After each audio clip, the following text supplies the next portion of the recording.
बिस्मिल्लाहिर्रहमानिर्रहीम। अस्सलाम वालेकुम डियर स्टूडेंट्स। जी जनाब, जैसा कि आप जानते हैं कि मैंने सुबह के टाइम थोड़ी सी पेशन गोई की थी, तो वो कुछ हद तक बेहतर हुई है और कुछ हद तक जो है साबित भी हुई है। तो आज लेक्चरार फ़िज़िकल एजुकेशन का रिज़ल्ट जो है वो आ चुका है रिटन रिज़ल्ट में। लेक्चरार फ़िज़िकल एजुकेशन में 98 स्टूडेंट जो है पास हो रहे हैं और सिर्फ 203 लोगों ने जो है यहाँ पे वो किया था, अप्लाई किया। मतलब 203 सीटों के ऊपर जो है सिर्फ जो है वो पास हो रहे हैं। अब यहाँ से आप देख सकते हैं कि कितने लोग जनाब वाला रह रहे हैं, लोग पढ़ते रहे, सीटें खाली पड़ी हुई हैं। और मैं ये समझता हूँ कि लोगों को जो है गवर्नमेंट को चाहिए कि वो सीटें बॉयज़ के लिए मुख्तस कर दे, क्योंकि लड़कियाँ पास ही नहीं हो रही। इसके अलावा फ़ाइनल रिज़ल्ट के अंदर जनाब आप देख सकते हैं कि आज के अंदर सब डिविजनल ऑफिसर का, नायब तहसीलदार फैसलाबाद का फ़ाइनल रिज़ल्ट आ गया, जूनियर कंप्यूटर ऑपरेटर का फ़ाइनल रिज़ल्ट आ गया, deputy director architecture and engineering का आ गया और असिस्टेंट प्रोफेसर प्रोडिक का आ गया।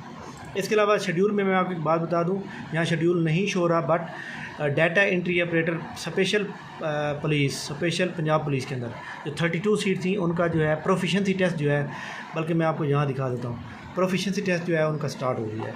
उनका 18 से लोगों को कॉलें आ गई हैं और मेरे स्टूडेंट हैं, उन्होंने मुझे सर मैसेज दिखाया था कि सर हमें कॉल जो है वो आ गई है। डाटा एंट्री ऑपरेटर ये वाले, ये जिनका रिज़ल्ट जो है आ चुका है, आई थिंक ये नहीं है।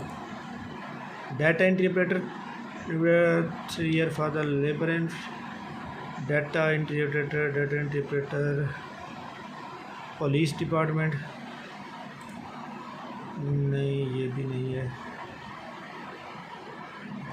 नहीं, ये जो 80 पोस्टें हैं इनका नहीं आया। स्पेशल ब्रांच के अंदर जो सीटें हैं ना 32, उनका शेड्यूल आ गया। 18 जुलाई से जो है ना ईद के फ़ौरन बाद उनका प्रोफिशेंसी टेस्ट स्टार्ट हो रहा है। ठीक हो गया। तो ये अभी 5 बजे हैं, तो हो सकता है कि रिटन रिज़ल्ट और भी अपलोड हों और हो सकता है कि नए जो रिज़ल्ट हैं वो दोबारा है। इसके अलावा पीपीएससी की जो नई एडवर्टाइजमेंट है उस हवाले से मैंने आज जो है सेक्रेटरी पीपीएससी से ख़ुद बात की। उनसे मैंने पूछा कि सर 1.5 महीने हो गए, सीट कोई नहीं आ रही, एक तरफ से जो है वो रियायत तो दी गई है, लेकिन फिर क्या फ़ायदा हमें इस रियायत का। उन्होंने बताया जी कि ईद के बाद पब्लिश हो गई। ठीक है, तो अब ये कितनी बात सही है या गलत है ये अब आपके सामने है, मैंने पता ज़रूर किया इसका।